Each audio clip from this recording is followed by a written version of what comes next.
course. Okay. Welcome, everyone. My name is Jennifer Ponce de León. I'm the Associate Director of the Critical Theory Workshop. And it is an enormous honor to celebrate the publication of The Long Transition Towards Socialism and the End of Capitalism by the legendary Torkil Lauesen. It was just published by Iskra Books, who are co-sponsoring this event. This is an extremely important and timely book that analyzes the long ongoing transition to socialism by examining pivotal moments in global history, from the 1848 revolutions to the construction of socialism with Chinese characteristics. It is also a beautiful book, and kudos to our comrades at Iscra for their great work on its production, and also to Immanuel Ness for his important editorial work on this volume. I am thrilled that we have Torkil with us today to talk about this book. Torkil Lauesen has since the late 60s been an anti-imperialist activist and writer. From 1969 to 1989, he was affiliated with a communist group in Copenhagen in Denmark, supporting the anti-imperialist struggle in the Third World, especially in Palestine, by both legal and illegal means.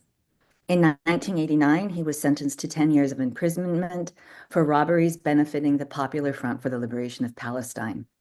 While in prison, he received a master's degree in political science in 1996. Being released from prison, he joined the International Forum, a broad anti-imperialist organization in Denmark that is currently active in the solidarity movement with the Palestinian struggle.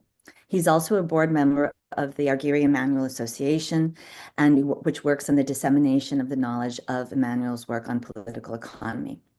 We will also have with us today 3 speakers who will offer comments on Torkil's important book. They are Gabriel, Rockhill, Taylor Genovese, and Immanuel Ness. I will be introducing each of them before they speak. Now, before introducing Torkil and before beginning our discussion of Torkil's book, I also want to note that today's event is also the celebration of a new book series that is launched in collaboration between Iskra Books and the Critical Theory Workshop. This series is called Anti-Imperialist Marxism, and Gabriel, Rockhill, Immanuel Ness, and I are the editors of this series. We are really thrilled and honored that The Long Transition Towards Socialism and the End of Capitalism is the first book to be published in it. Our mission with the Anti-Imperialist Marxism book series is to provide a platform for scholarly research and popular form essays from around the world that challenge the widespread assumption, including within the Western left, that there's no real-world alternative to capitalism. Refusing to shy away from serious scholarly engagements with actually existing socialism, the series aims to explore histories and contemporary developments that are often ignored and misrepresented. It therefore seeks to promote innovative, non-Eurocentric research that overcomes the siloing effects of the disciplines and the ideological horizons of imperial knowledge production in favor of resolutely internationalist scholarship that deploys an anti-imperialist framework of analysis. I think I can speak for Gabriel and Manny when I say that the editors of this series think that, from one perspective, the name anti-imperialist Marxism is redundant, as the critique of imperialism is foundational to Marxism.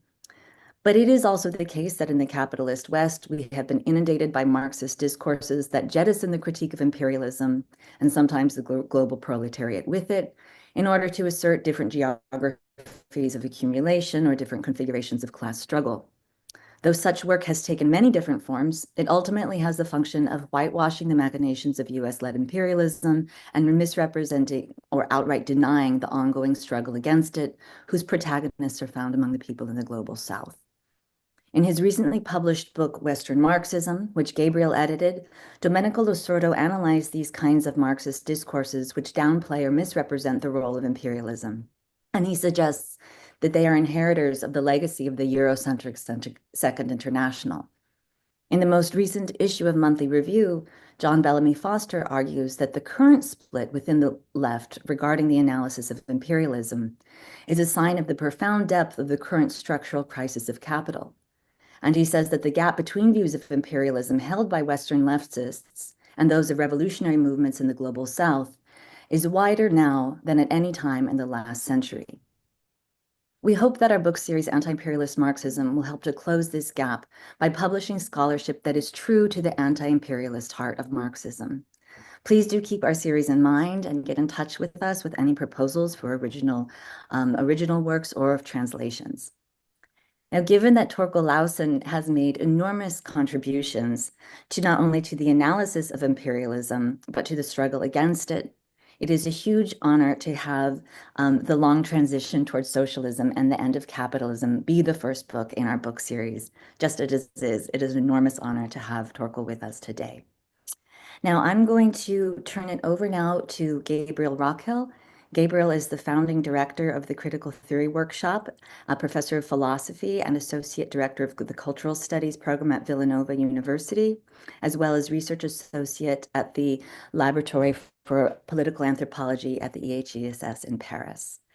Gabriel has published 10 books, including most recently Requiem for French Theory with Amérique Monville, and he is currently completing Who Paid the Pied Piper of Western Marxism, the first volume in the Intellectual World War trilogy that is under contract with Monthly Review Press. Gabriel? Thank you so much, Jennifer. Thank you all for joining. It is a real honor to launch this book and book series. I'll just say a few notes about the series, and then I have a few comments about Torkil's excellent book. Regarding the series, it is really a kind of qualitative leap for the Critical Theory Workshop to be able to collaborate with such wonderful, artistically oriented, and rigorous scholars at Iskra Books. And I think that the book that has just come out is a testament to the quality of this collaboration. I received my physical copy not long ago. It is beautifully designed by Iskra. The print, the typeface, everything is gorgeous. And so it is a pleasure to read. And I know that both Immanuel Ness and Taylor, who are going to speak next, spent a lot of time working on the prose. And so it's important to recognize that this is a collective project through and through, and it's been a pleasure every step of the way. One of the things that we're trying to highlight in our series, and it's one of the reasons that I think that this book is an excellent way to kick it off, is that we're not interested in simply returning to or rehashing debates that have long existed within the Marxist tradition, but we really want to provide a platform for innovative Marxist scholarship that is rigorous, that is tight, but is also pushing the envelope, because at the end of the day, we need to analyze the specificity of our material conjunctures and how best to intervene within them. And Torkil's book does that extremely well, meaning that it marshals the collective tools of dialectical and historical materialist analysis, but then applies them to the very specificity of our particular conjuncture. And so in that regard, I really just have two comments concerning the book itself. One is that, and this echoes with what Jennifer just said, it very powerfully frames the relationship between the Western Marxist tradition and the tradition that Torkil himself identifies with. I'm thinking in particular of a passage on 278 of the book, where he says Western Marxists are often trapped in a utopian world where the idea of socialism is superior to the transitional regimes and modes of production, many of which have emerged in the past 100 years, struggling against a dominant capitalist world system. Right. So here you have the fundamental opposition between the utopian flights of many of the Western Marxists versus those who recognize that building socialism in the real world is a difficult, ongoing, concrete process of learning. And much of Torkil's book outlines what it is that we have learned through that process. In fact, he says on the following page, instead of seeing each attempt to build socialism in the past 200 years as mistakes, I see them as steps in a long transitional process, right? And each of these steps have contributed. And so we have a kind of dialectical assessment of the deep and difficult history of building socialism in an imperialist world. The question that I have for Torkil really comes out of the conclusion to the book, where he, I think, quite brilliantly provides an analogy between the way in which the Chinese revolution occurred, in which there was an alliance between the working class and the Communist Party of China on the one hand, and elements of the national bourgeoisie and the national petty bourgeoisie, for that matter, in a kind of two-step revolution in which one would work with the national bourgeoisie and the petty bourgeoisie against the imperialists in order to undertake a project of national self-determination and national liberation from imperialism. But then a second stage in that revolution would be when you expropriate the expropriators and then make the revolution fully socialist. And the analogy then is between this relationship in China and the contemporary relationship between China and the multipolar world, in which, as many people recognize, China is working with countries like Iran and Saudi Arabia that obviously are not revolutionary socialist countries, and one could have many criticisms of them, both at a political and a moral level. But what you're encouraging us to think about is whether or not the multipolar world and China's position in it is a tactic that's necessary in the current imperial world in order to push back against imperialism and develop more power then and more space for the emergence of socialism. And so the question that I have then is that, do you see China ultimately is on a strategic path of using the multipolar world to push back against imperialism, like they were using the national bourgeoisie to push back against imperialism, but that the long game that they're playing toward is actually an encouragement of a world socialist revolution, or a socialist project that is pushing not simply towards a multipolar world, but ultimately towards the overall strategy, and that is having the world go socialist long term. And if so, how do you see that process playing itself out? But that's all that I have, so I'll turn it back to Jennifer for the next speaker. Well, I'm going to go ahead and turn it to you, Torkil, to speak about the book. Thank you. I would first like to actually thank Manny to suggesting me to publish on Iskra Press, because I am very I think that the publishing policy of Iskra is very interesting, and it's very good because it breaks down the paywall barrier between activists and writers, both political writers and academic writers. I have, in my own study, often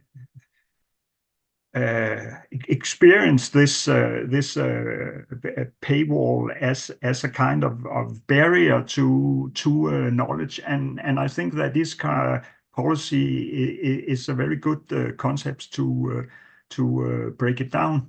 So therefore, I'm very proud to publish on Iskra Press, and I also want to thank you for the excellent work in the staff of editing and making the layout. So thank you for this. Concerning Gabriel's question, I think we can return to that later in the conversation, because I would like to start out to explaining why I actually wrote this book.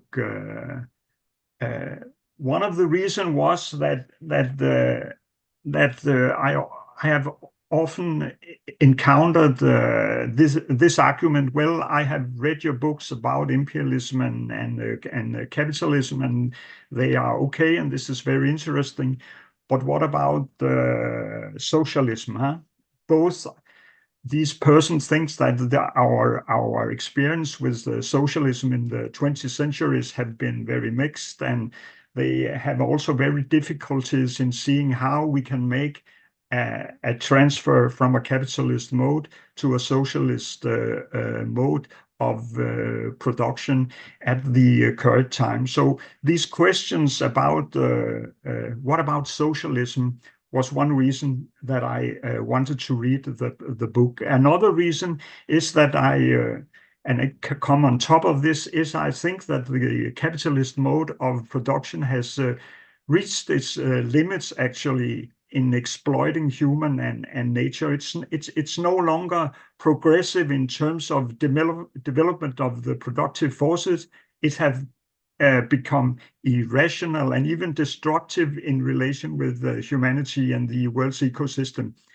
And this makes the transition to a socialist mode of production not only necessary, but I think it's also possible in the next 2-3 decades, actually. bear in mind Marx's words in his article in the Grundrisse. There, it's the only quotation I will come with, so I will just take it here. No social order is ever destroyed before all the productive forces for which it is sufficient have been developed, and new superior relations of production never replace the old ones before the material conditions for their existence have been matured within the framework of the old society. Why so? As long as the capitalist mode of production is dynamic, generating profit, expanding accumulation, so long will it strengthen the power of the ruling class and the hegemonic state in the world system. However, when the mode of production becomes dysfunctional, when the rate of profit does not sustain accumulation, when the hegemony is in decline, this presents an opening for what I called transitional states like China, with its transitional mode of production, to move ahead towards a socialist mode of production. And it would also create space for the exploited classes to take power and establish a new mode of production in the rest of the capitalist world. The attempts to develop socialism in the past century, Soviet Union, China, and Cuba, have often been measured against very idealist picture of what socialism should be. And it have not been possible in a world totally dominated by capitalism. And this has discredited real existing socialism, which is not socialism, but transitional state with a transitional mode of production. So instead of seeing these transitional states as failures, victims of corruption and treason against ideals of socialism, or maybe mission impossible altogether, I see them as steps and attempt in a long transitional process. I think that the transitional states have two main tasks. The one is to survive in a hostile world system by defending the power of a pro-people government, and also to develop the productive forces to satisfy the needs of the population and to take the first steps towards a socialist mode of production. To accomplish this, they have followed changing strategies, sometimes interacting with the dominant capitalist system, sometimes pursuing a strategy for world revolution, and sometimes they have been forced into isolation.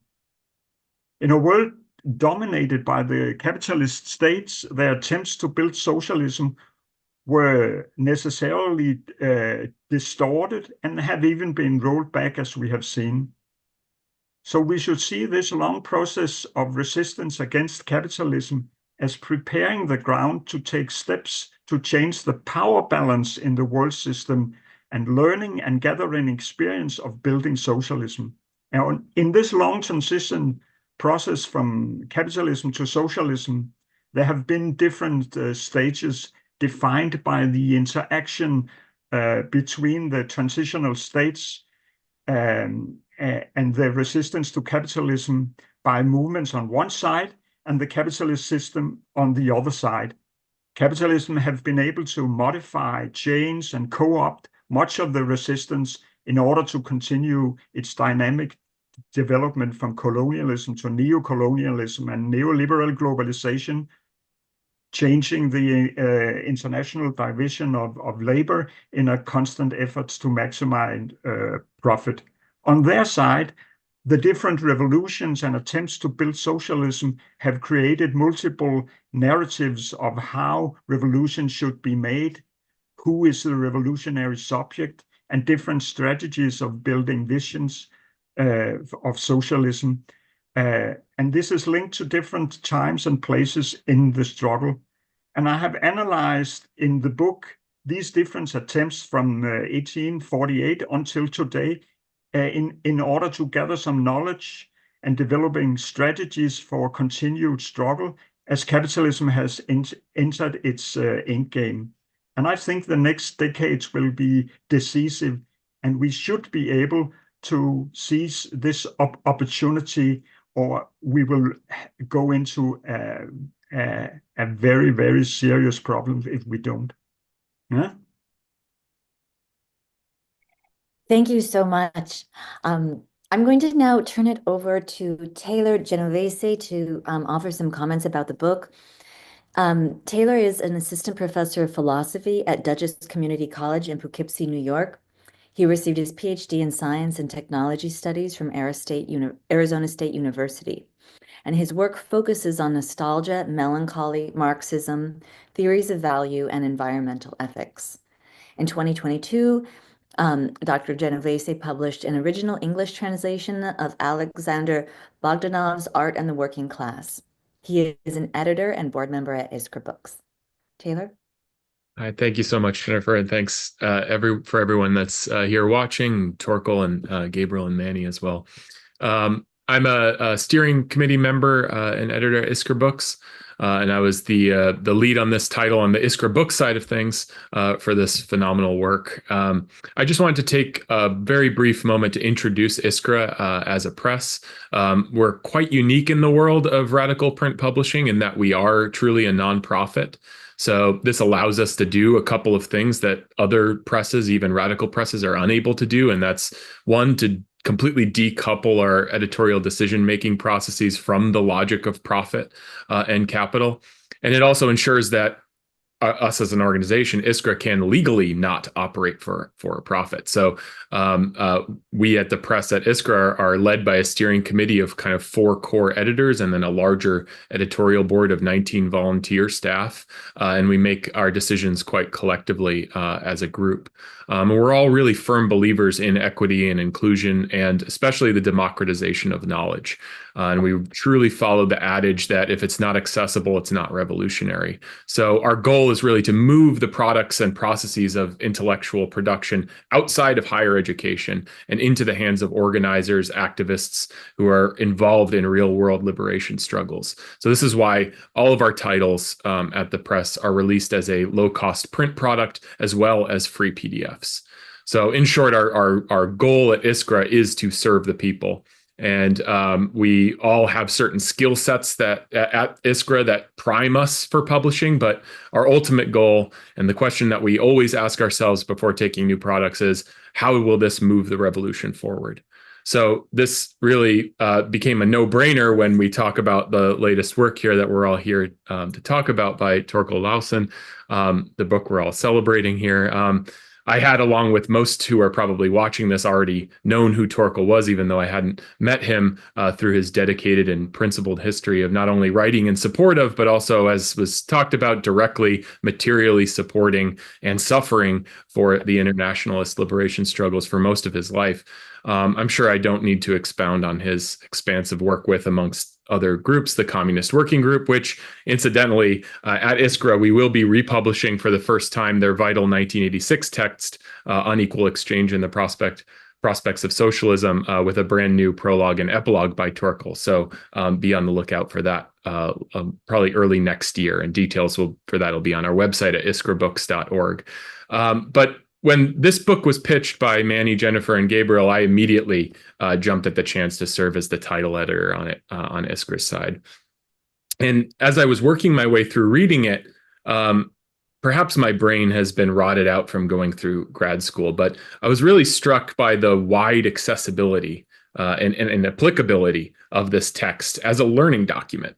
It's so expansive in its scope, but it truly explains the rich history of socialist experimentation in such an accessible way that I immediately began thinking about how this could be integrated into a very broad spectrum of educational settings, both higher ed settings, but also within political organizations and political education. So I could see this text truly being used simultaneously as a text for cadre development, for undergraduate classes, for graduate seminars.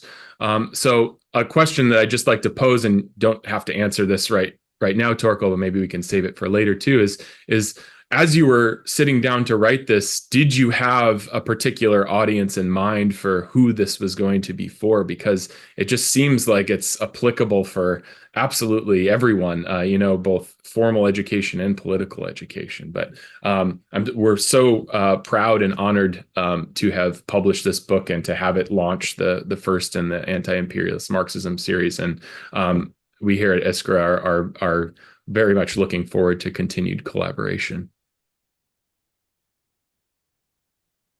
Thank you so much, Taylor. I'm going to then turn it over to Immanuel Ness, and then Torkil will be able to reply to all of these comments.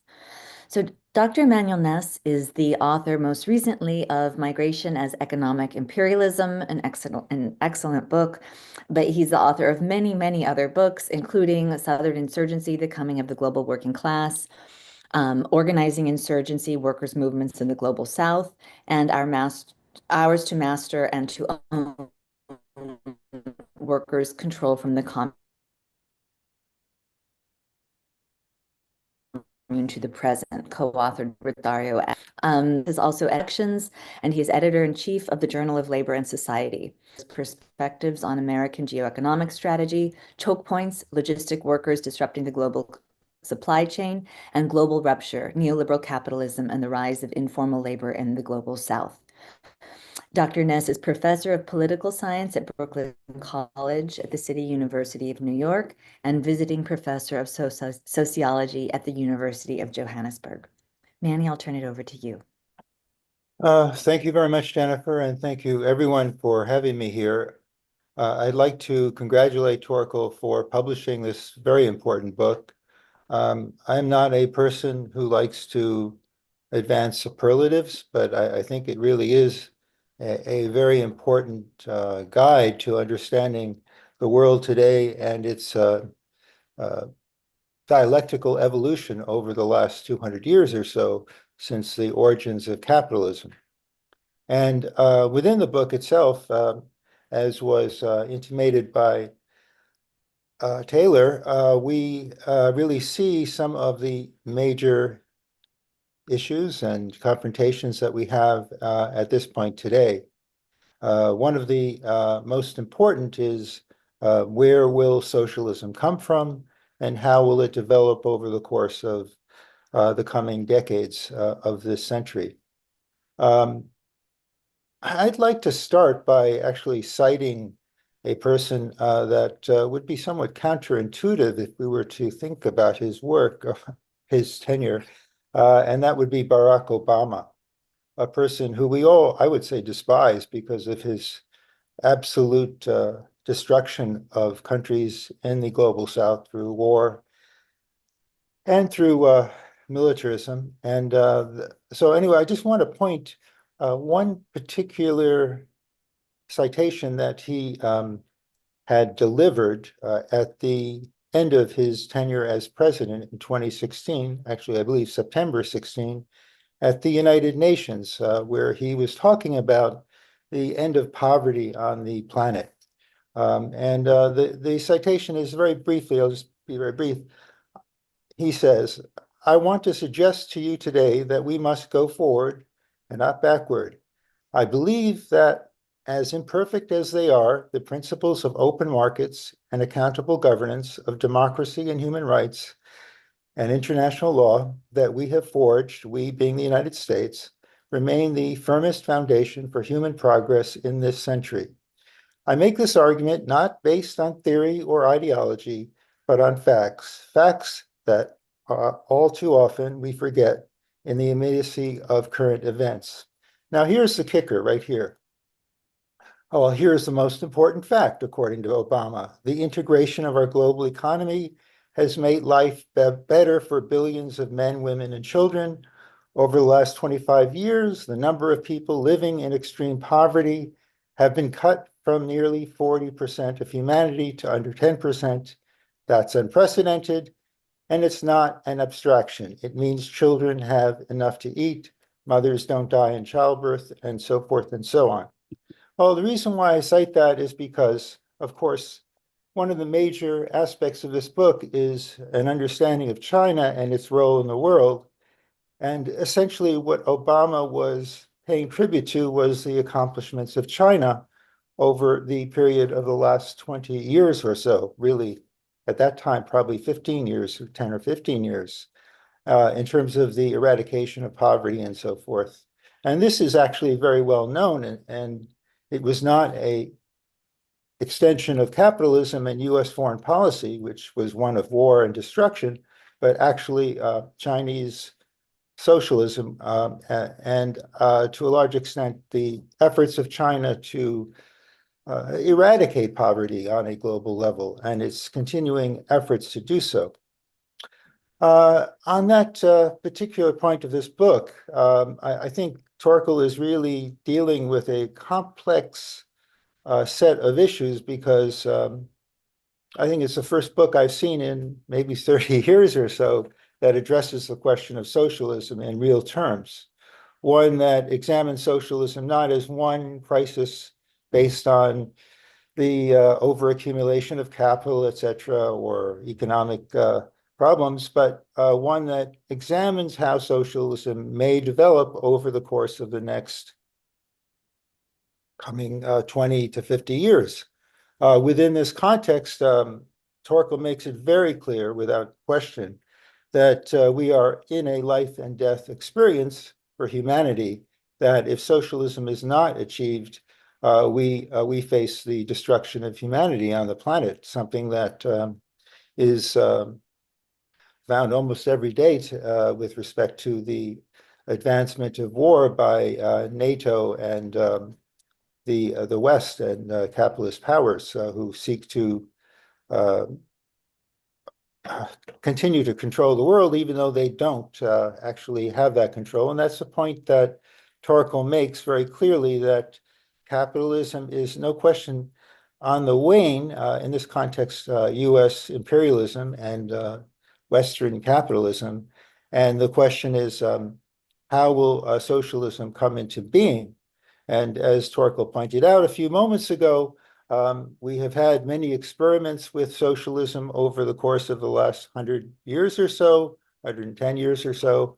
And in each case, Marxists have the tendency to say they were each failures. And Torkil actually recovers these very important moments in the history of socialism and his efforts to counter capitalism and create a more just society by saying, in fact, actually, they were not failures. They were moments in the history of capitalism in which there was a very important effort to build a state that was founded on principles of equality and founded on principles of the rights of working people and peasants throughout the world. And so we've had a number of experiments throughout the last 120 years or so. And in each case, we can say that they were in some respects not failures, but in fact, a complexity of experiences based on dialectical materialism. So what Torkil does is he deconstructs the ideological perspective that is advanced not just by critics of capitalism, but also critics that come from the Marxist world. So in many ways, we also echoing what was pointed out by Gabriel, many of the worst critics of socialism are in fact Marxists, or people who claim to be Marxists. And this is a point that also is driven home by Torkil in his important work that we're discussing today. And, you know, one of the ways in which Marxists or people who call themselves communists and Marxists use is what I would refer to as the double bind, essentially damned if you do, damned if you don't. In other words, whatever a socialist experiment or a socialist project engages in, it is wrong for whatever reason it is right for. So if it is wrong on one level, you can make the counter argument, and they will say it's wrong on that level as well. So in some respects, there is an illogical hatred of socialism, actually existing socialism, by the majority of Marxists or people who claim to be Marxists today. I'm just going to. In this way, I think that we really need to understand the positive forces within actually existing socialism, and also the fact that we must be reminded that this is not necessarily a celebration of socialism, but also a call to arms, in the sense that we had 60, 70 years of independence, and they were, in fact, examples of they did not achieve their objectives. I'll just be very clear about that, in the sense that independence was not one that was based on equality on a global scale. It was one that was dominated by Western capitalism. And it continues to be, to a great extent, although there is a challenge which we see coming from the East. Many people like Vijay Prashad and others would argue that the independence era was one in which the aspirations of the global working class had not come to fruition, even though it was a promise that was advanced, and one that had high expectations at the time. Of course, there were very few answers to how to get out of the stranglehold of capitalism and the continued forms of unequal exchange that had been set upon the global South, most of humanity, 85% of humanity, and how they continue to take place over time. I think Torkil's work is perhaps the most important today in advancing for the mass reader the idea of the necessity to create a greater level of balance in trade with respect to the production that takes place in the South. And he makes it completely clear, actually drawing on the work of our dear Immanuel, that technology is one of the most important aspects of building a society based on equality. So I would like to, make it very clear that this book does have a highly optimistic perspective in that context. I mean, we can't do anything but be optimistic, and that in many ways, Marxists teach us to be pessimistic about possibilities and so forth, and that the notion of multipolarity that is advanced in this book is very important with respect to building new nodes of socialist power throughout the world that reject the capitalist model and reject neoliberalism and so forth, and seek to build alternatives to the hegemonic forces today. And that will only come from China because of its very important contribution that it's making today throughout the world. It is one that is being advanced and hopefully will transcend borders. Torkil makes it eminently clear that while we have had socialism in one country and one nation, without question, that it is also important to build a socialism in most of the world. And that is the only way for success. Because if we have socialism in one country, even one big country, there is really no way to expand it to other countries without a determined effort. So I think this book is, absolutely correct with respect to the long transition. I'd like to make a very quick point within that context, and that is that the long transition is one that is coming very quickly. And I'd like to hear what Torkil has to say about that. In other words, we face imminent, destruction if we don't turn towards socialism. and that long transition is now coming into our lives and into humanity in terms of the choice, because of not just the oppression and exploitation of the working class, but because of the lack of capacity of the planet to continue to exist for humanity under the forms of capitalism that are being advanced. And of course, there are no palliatives with respect to capitalism. Capitalism cannot redeem itself. It is doomed, in a sense, to one in which it will either destroy the world or it must be destroyed. So on those points, I'd like to close very briefly and open up a discussion. I think Gabriel had the first question. Thank you. Thank you so much, Manny. Torkil, I'm going to turn it over to you now so you can have an opportunity to respond to the comments that were made. Yes, thank you very much. I will first try to ask Gabriel's question, and then I will ask Taylor's question about who is the book directed for, because then I can talk a little about the role of anti-imperialists in the global north. But first to Gabriel's questions about China's role.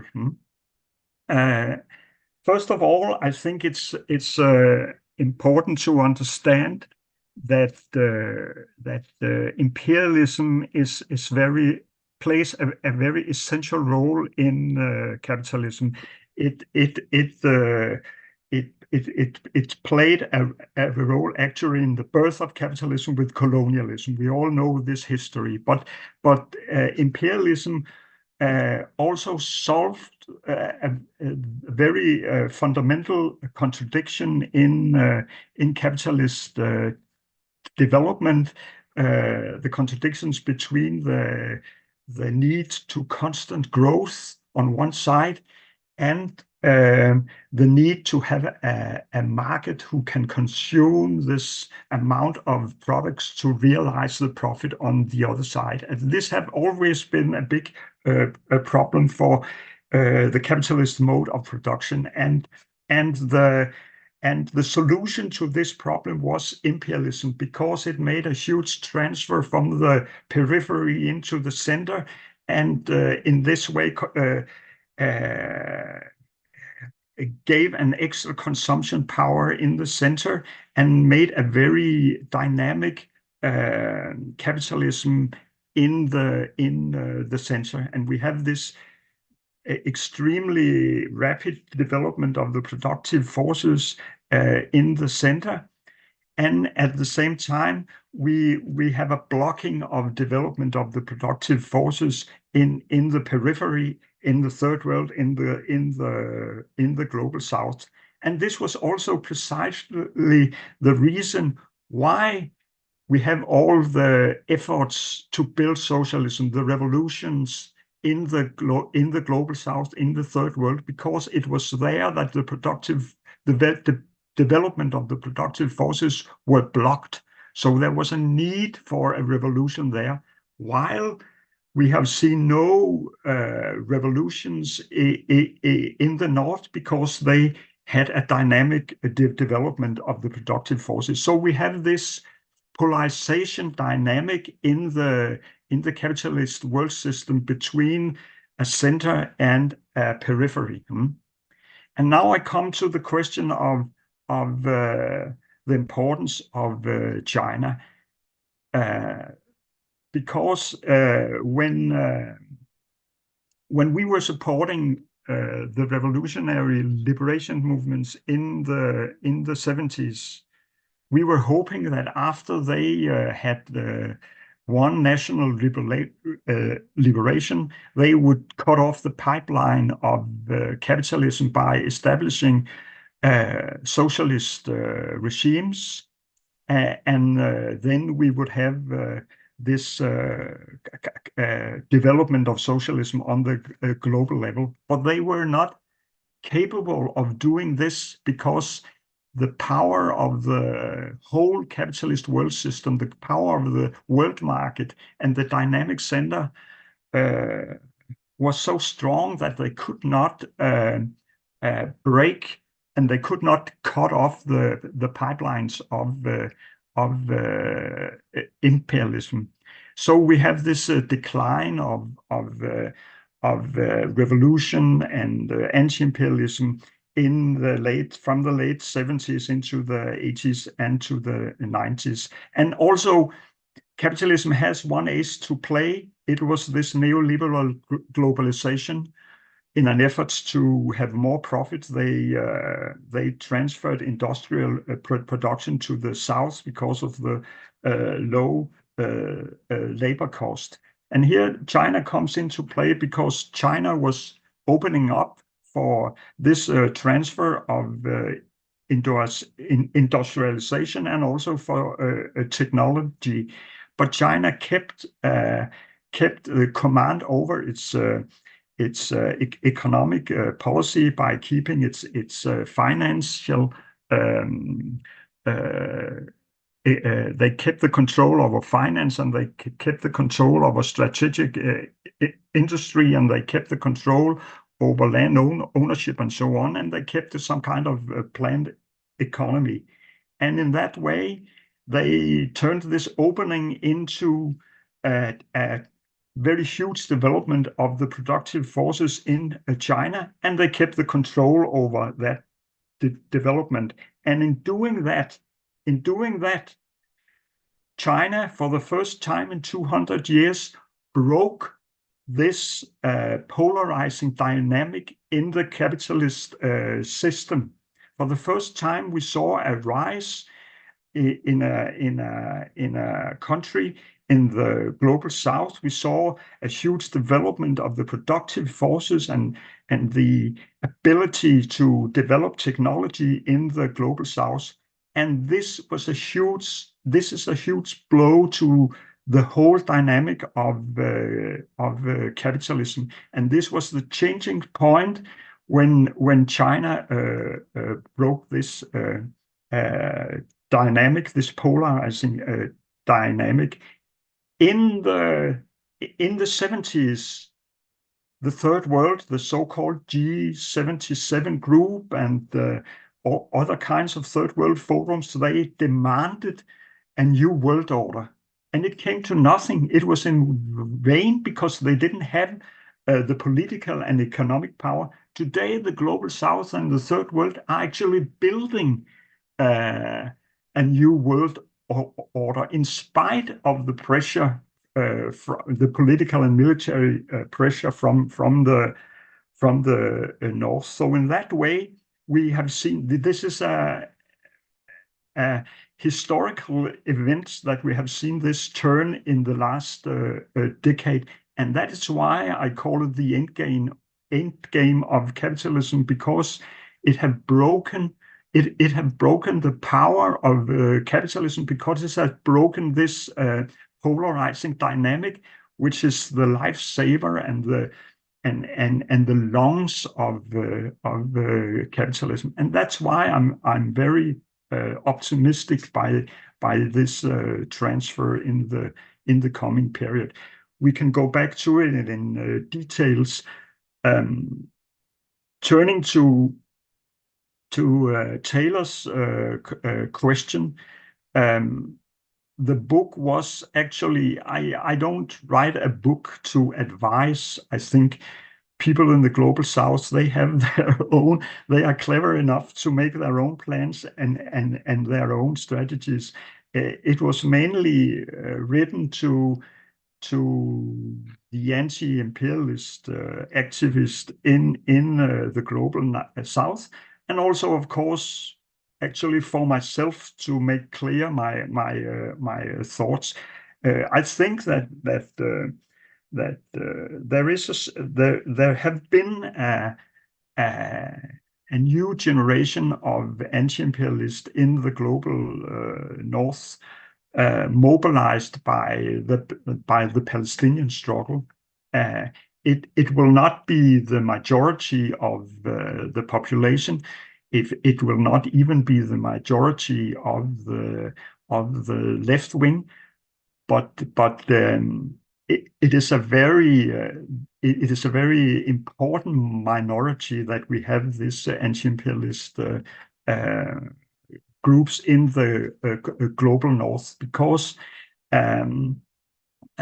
they can be a core of weakening the evil empire from within.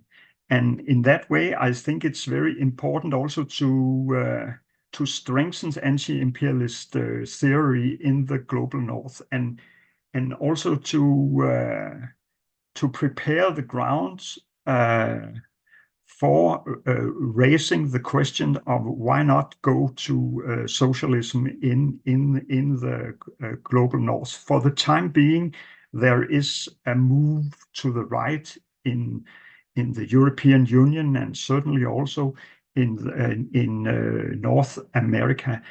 It's not very strange that we see a movement to the right when a population or a class is losing its privileged position in the world system.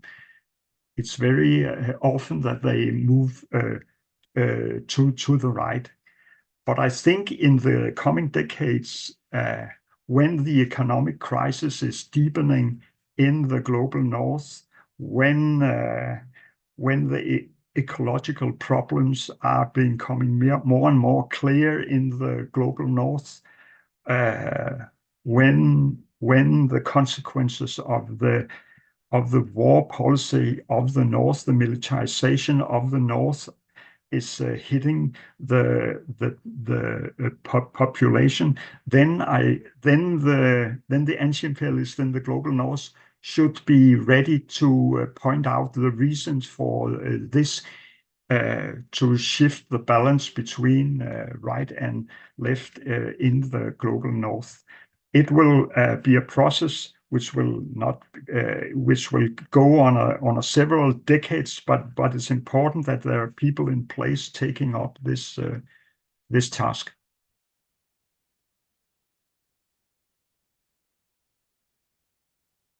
Wonderful. Did you want to respond to anything else, or should we open it up for questions? Open it up, yeah, it's fine. Gabriel, do you have the questions any questions? Yeah, I'm going to scan the chat. And so for people watching online, don't hesitate to put questions for Torkil into the chat. Just as people are doing that, I might add one quick one that came to mind, Torkil, and that is that, do you see also China's focus on the development of the productive forces and global infrastructural and economic development also being a response to the imperialist use of neocolonialism as a form of subjection, so that, if we put it very simplistically, in order to keep the imperialists out, you don't only need guns, you need banks. And in the case of China, we actually do have that now in a way that we didn't in preceding time periods. And so I'm curious if your analysis of China is also then, and I have to admit, full disclosure, I have not yet read the book in full, so perhaps you go into detail on this front, but that it's also a strategy of socialist development that recognizes how dangerous neocolonialism is and how much we have to work both at a political level, but also at a socioeconomic level in order to combat it. Torkil, I'd be curious if you have any thoughts on that, and then I'll scan the chat, Jen, for other questions. Sure. But this is what I talk about, that the global south is now actually building a new world order. And what I mean by this is that they are changing north-south trade to south-south trade. They are building a financial and banking system which will in which they will make a de-dollarization that will be independent of the dollar as a world money, which is very significant because much of the power of the US is built on the ability to have dollar as world money. It have been a big source for actually financing the whole military industrial complex was paid by this dollarization of the world. So it's a very important thing. It's also important to have a new bank system independent of the Bretton Woods institution, the World Bank, and the IMF. But most important, I think, is that now we have a global South country which have the technology which can be transferred to the global South. The global North have no monopoly of this. If we go back to the 50s, it was of immense importance for China to get technology from the Soviet Union. It was one of the biggest transfer of technology knowledge in the world's history from the Soviet Union to China in the late 50s and the beginning of the 60s. China got blueprints for everything from trucks to nuclear bombs to how to build a concrete factory and so on. They got a huge transfer of technology, and this was very, very important for China's industrializations that they got this. And at the same time now, China has the ability to make this technology transfer to the global South, which will make them able to de-link from the imperialist controlled world system. They have lost. Samir Amin talked about this different kinds of monopolies, and one of this was technology. And China has broken it, and this is also a very important step ahead. And you can also say that we have a question. Yeah, sure. Oh, no, go ahead. Finish, please. What I wanted to say is that, no, I've lost it. Okay. No. You have a question? Oh, we have another question here from Millie, and the question is, do you see the increased fervor of revolutionary energy amongst the global proletariat correlating with the sharpening of contradictions in our current era?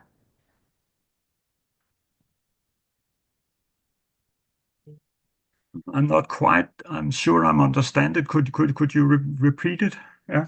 Yeah, the question is, do you see that there's a correlation between the sharpening of contradictions in this current era and an increased fervor of revolutionary energy amongst the global proletariat?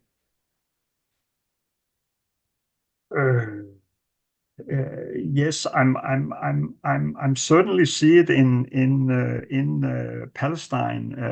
For instance, there have been this huge.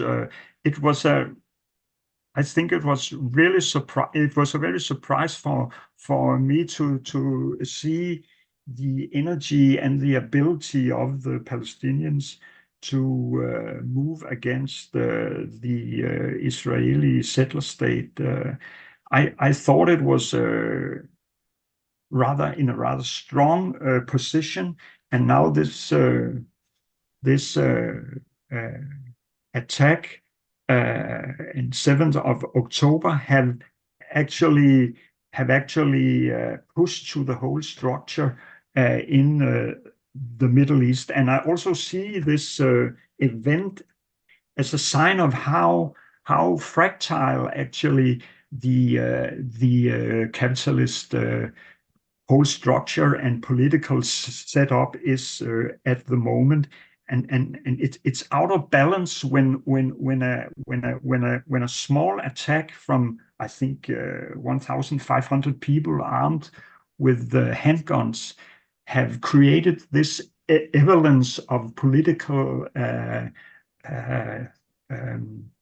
things and have changed the history. It shows how fragile and how unbalanced the world system are at the moment. And I think very much in terms of Wallerstein, that we are Immanuel Wallerstein, that we are in a period where capitalism is in its end phase, and this is characterized by suddenly huge swings and strain alliances, and it will not go back to some kind. It's not like a pendulum which is swinging back and forth. It's very violent and very suddenly things which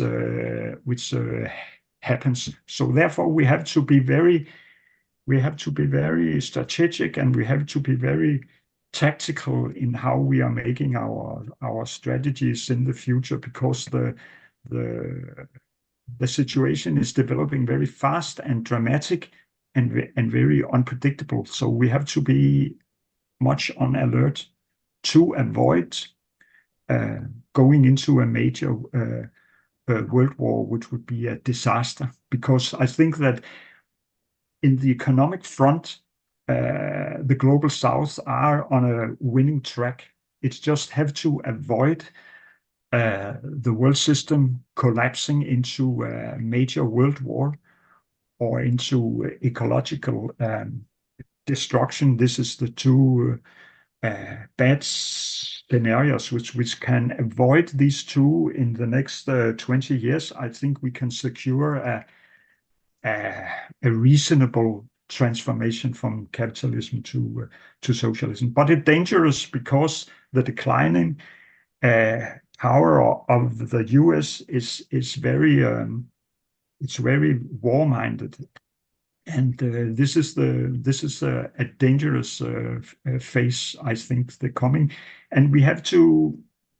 I think it's important that the global South and BRISC is holding together in this period. I analyze the world system very much in terms of what is the principal contradiction, and because it has a profound impact on all the contradictions. So we have to make our strategies from the principal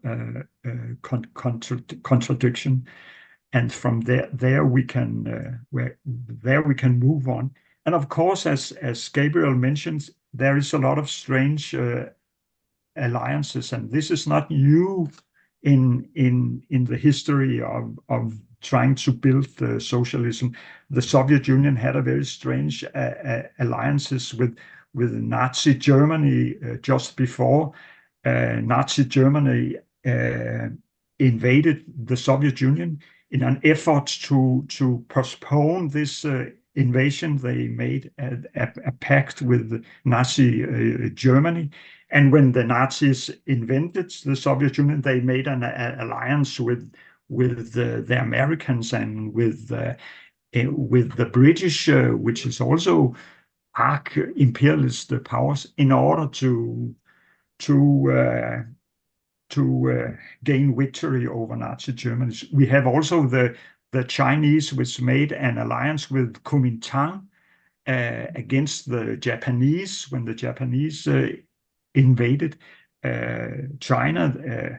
The communists made an alliance with Kuomintang, and they have been murdered communists. They have fought a life and death struggle with Kuomintang for 10 years, and then they suddenly made an alliance with Kuomintang.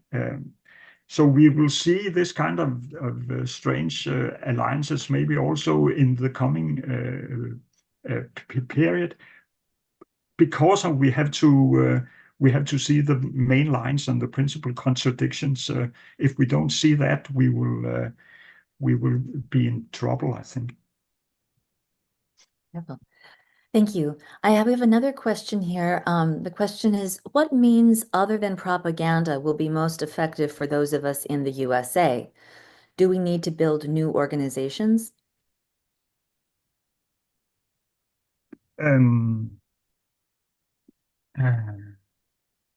I don't think that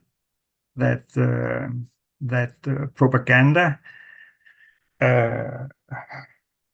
in the other in both ways. I'm not a very, of course, propaganda and brainwash and something like media plays a certain role in informing people's mind, but only to a certain extent. I'm not a big believer in the theory of false consciousness.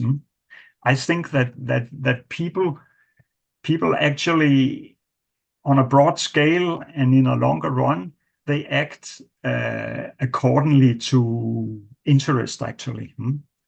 So I think that what will change our opportunities in the global north to go in the offensive is when the broader population in our countries don't see an interest in supporting imperialism anymore. At the moment, I think they, at least in Europe and in Scandinavia, there's a huge support to NATO, and there's a huge backing of US among the populations. I think maybe 90% are backing NATO in the Scandinavian countries, and this is because they feel it's their interest than NATO, and the US is protecting their imperial mode of living, their lifestyle, and their freedom. And I don't think that this is because of brainwashing or false consciousness. Actually, they are defending their position in the world hierarchy. But of course, this can change with the decline of US hegemony. Europe will also be dragged down in economic crisis, dragged down in no solutions to ecological problems, dragged down in wars, which will have an impact not only where the war is fought, but also in the imperial core, and that will change their interests. And in that moment, when there is a shift in their interest, when there's an opening in their mind, because they can see that it's no interest more in supporting imperialism, then of course propaganda and our efforts to change the political minds will become more effective. Concerning organizations, I think it will be important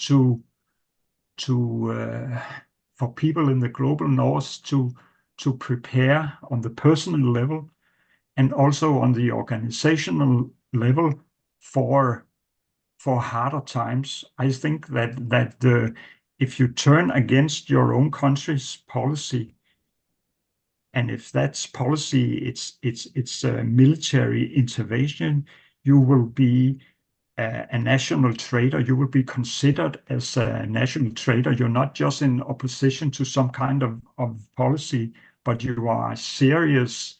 You are serious on conflicting terms with your government. We can see it just with the Palestinian movement here in Europe, how there is this criminalization of a pro-Palestinian position, and how we see a narrow of the just speaking out what you are thinking is becoming criminal. You are labeled as anti-Zionist because you are an anti-Zionist, and this is criminalized. And I think that we will see more repression in the coming years as this conflict between the global North and the global South is going on. And I think we should prepare ourselves both as organization, but also as a person on this situation. Thank you. I have another question here from the chat. This question is, what do you see as the role of the struggle for national self-determination of internal colonies in the imperial core? Yeah, for sure. What do you think about? You think about what specific in here in Scandinavian we have the Sami, the people who are living in the north of Sweden and the north of Norway, and in Denmark we also have the Inuits in Greenland and so on. Yeah. Of course, this struggle has an important also in a historical sense. And in Greenland, I think it will be important because Greenland is playing a bigger role in geopolitics because you know, already the US has a huge military base in Greenland, in the north of Greenland, called Thule, and they want to scale up their military build-up in Greenland because they want to control the sea navigation just south of Greenland. But you can also actually sail north of Greenland now because the ice is melting there. And it also plays a big role in tracking satellites and tracking missiles going over the Atlantic Ocean. So there's a militarization in this area now, and the foreign policy and this military policy is decided exclusively between the United States and the Denmark foreign minister. And it's not a question in which the Inuits and the population of Greenland has a word to say. So in that way, it plays a role. We have a question here about about the role of knowledge workers specifically in laying the groundwork for socialism. This is coming from somebody who is writing a book about radicalizing psychotherapists, for example. Mm-hmm. So the larger question is, what role do you see knowledge workers specifically having in the construction of socialism? I must say I'm pass. I think that I don't know if culture is included in knowledge, but I think that one of the I think that the global North have two strong tools back. They have their military tool. They are very superior in terms of military means. But I think also that they are very superior in terms of some kind of knowledge, which is culture, the production of fiction, but also the production of news and knowledge. And there they have a very strong position. The amount of fiction going out from Netflix and all these producers of movies and fictions are a very strong way of not only norms and values, but also actually politics, because the border between fiction and facts have become very blurred in the last decades. But I'm not qualified to say anything about the role of psychology or other kind of this kind of knowledge. think just more the question was just of the role of people who work in culture and knowledge production. Mm. But I have a couple more questions here from the chat. One of these is from Creighton. The recent expansion of BRICS has me very cautiously optimistic about de-dollarization, yet it also comes with contradictions, they write. I worry that the anti-systemic and anti-imperialist forces within BRICS may not prevail if the economic space opened up by the group is not accompanied by new political and military alignments. Either way, the US empire is dying rapidly. The question is, how can the imperial core masses be prepared to act in a revolutionary, defeatist manner?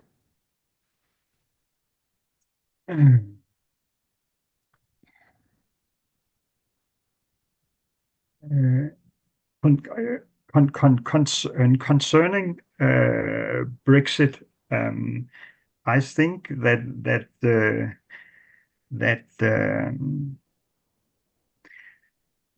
the role of Brexit and the contradictions in Brexit are very important. But I think that it is dangerous if they go through building military alliances on top of Brexit. I think that the Chinese strategy to trying to demilitarize conflicts is sound, because I am very worried about a third world war. China is very much their strategy is trying to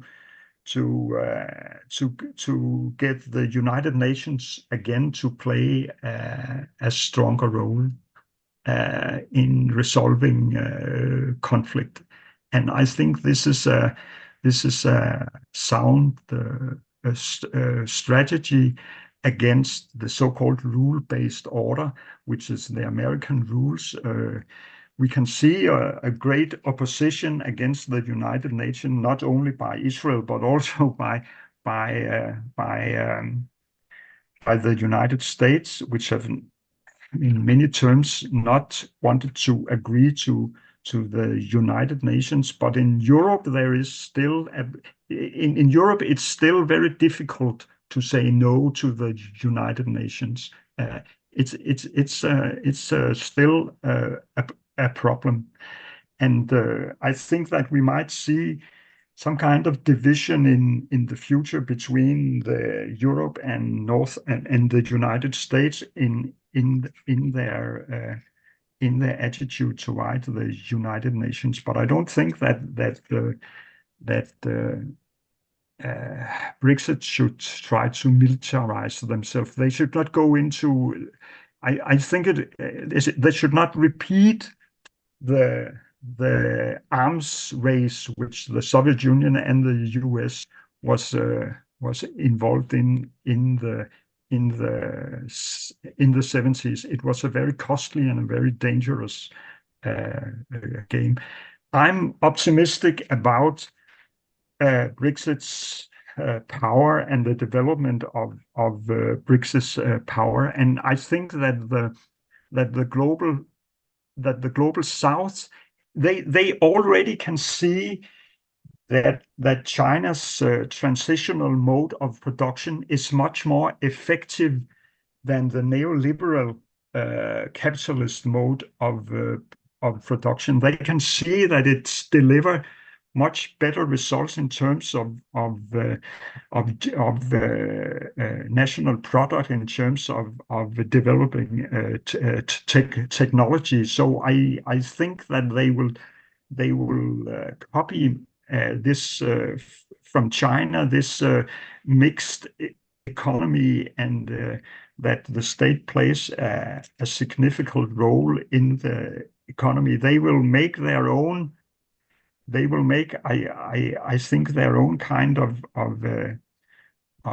socialism with different kinds of characteristics in the global South. So in that way, I'm optimistic about this economic development of BRICS. Thank you.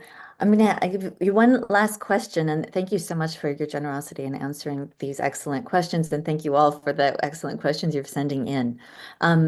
This is another one. The question is, in the era of multipolarity and the decline of Western capitalist countries, how can alliances between activists in the North and socialist forces in the South counter rising fascism?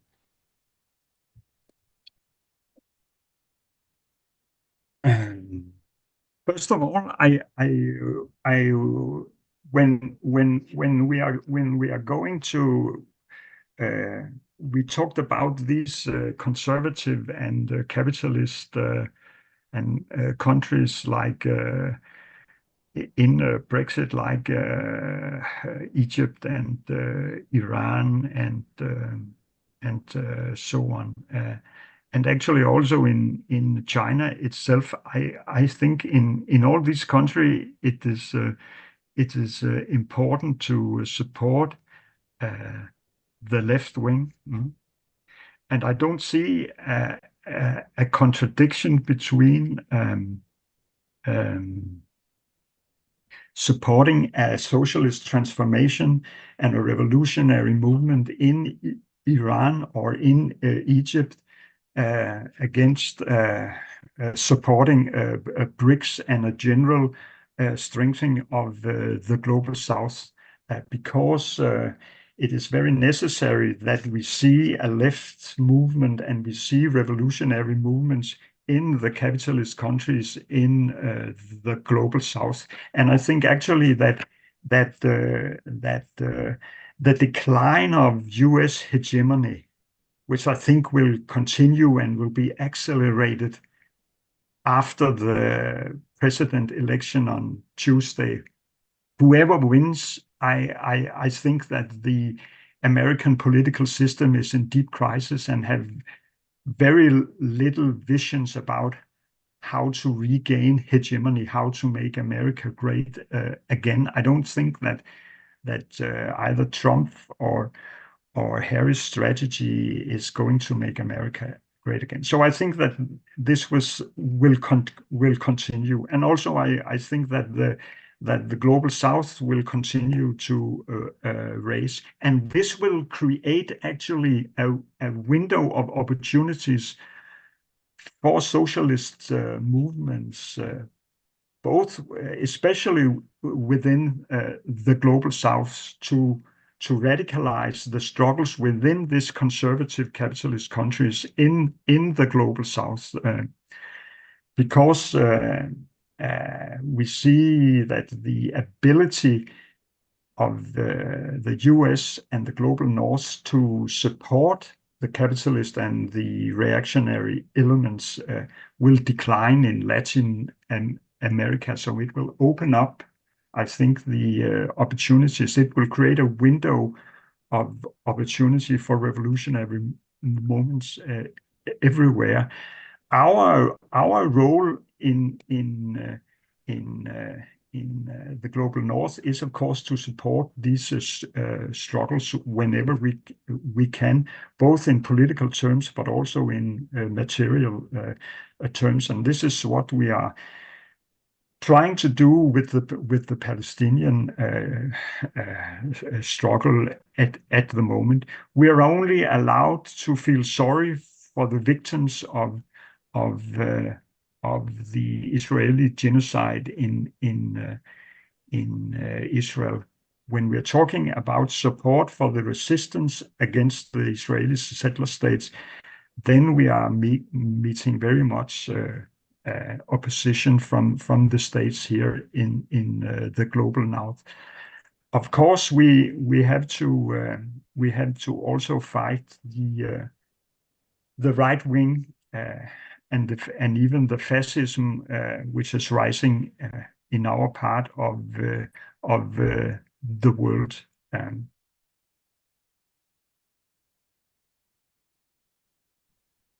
Well, thank you so much, Torkil. I think that We're going to wrap up here. It has been such an honor to celebrate your book here, and thank you so much for your generous response to all these comments. And thank you so much to the three respondents, to Gabriel, Taylor, and Manny. Does anybody have any closing comments from Taylor, Gabriel, or Manny, or from you, Torkil? Nope. Okay, then we'll go ahead and wrap it up. Thank you all so much. Thank you.